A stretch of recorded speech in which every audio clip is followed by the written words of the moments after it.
Hello everyone, welcome back to another one of these What I've Been Playing. And as always, I would love to hear what you think of this game if you've given it a chance. Sandland for the PlayStation 5, based off the late Akira Toriyama's work.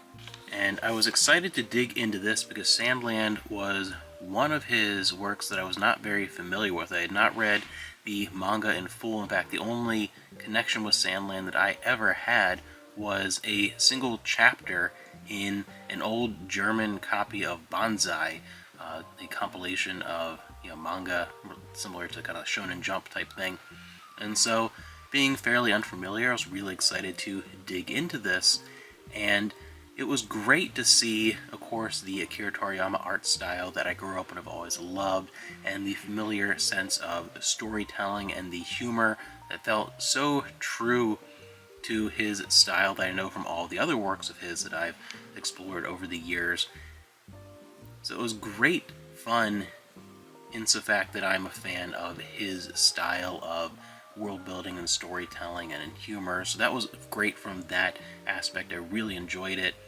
And it was an odd experience though, because some things really surprised me and blew away my expectations, and there were some other things though that kind of let down the experience. It was a little mixed overall for me, but in general I really liked it. It's the kind of game that I would probably play again someday, and it was a fun experience for what it was.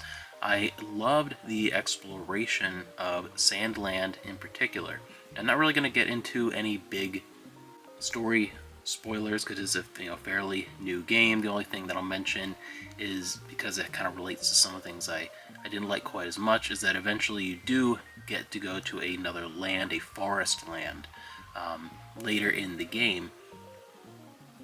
And that I wasn't as enthralled with. I felt like it definitely felt more secondary in its design to Sandland itself, the title area, and it felt overly long, I think, because of that, because I wasn't quite as enjoying my time with it quite as much at that point.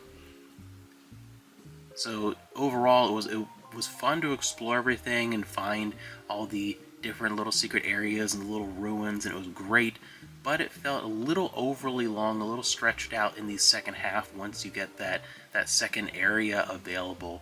And the other thing that also seemed to me to kind of pad it out in a negative sense were the main dungeons. You have the main overall world, which was great going throughout Sandland and was really made fascinating by the huge variety of vehicles that you could acquire, and I spent a ton of time customizing them, parts, paints, building them up, leveling them up, finding things that you needed to build new vehicles, and they all felt distinct and had a distinct purpose in both their usage throughout the world and puzzles and dungeons. So I loved that element, thought that was done brilliantly, all the vehicles. But when you got to the large main story dungeons, those all felt a little tedious, overly long. Each one of them felt like they overstayed their welcome just a little bit.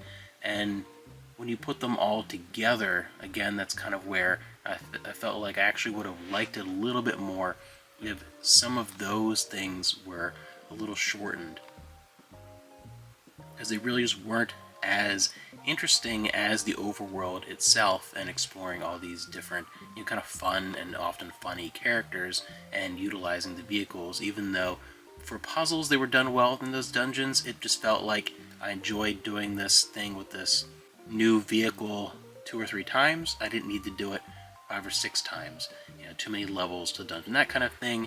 And the other thing that is just a personal taste, I have always hated stealth missions.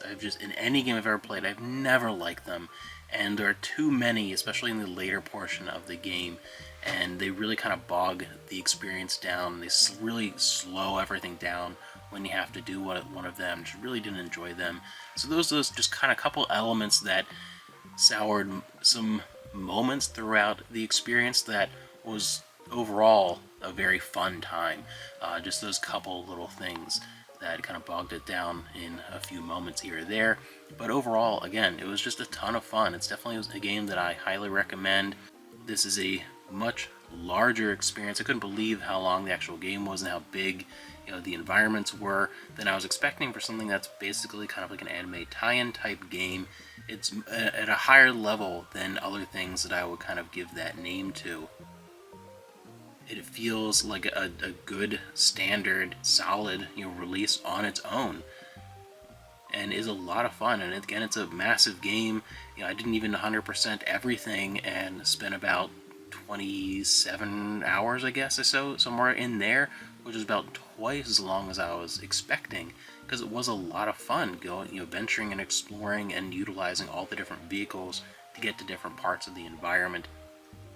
So it was great. It was an overall just very fun game. A couple little negatives here or there, but one I highly recommend that you check out.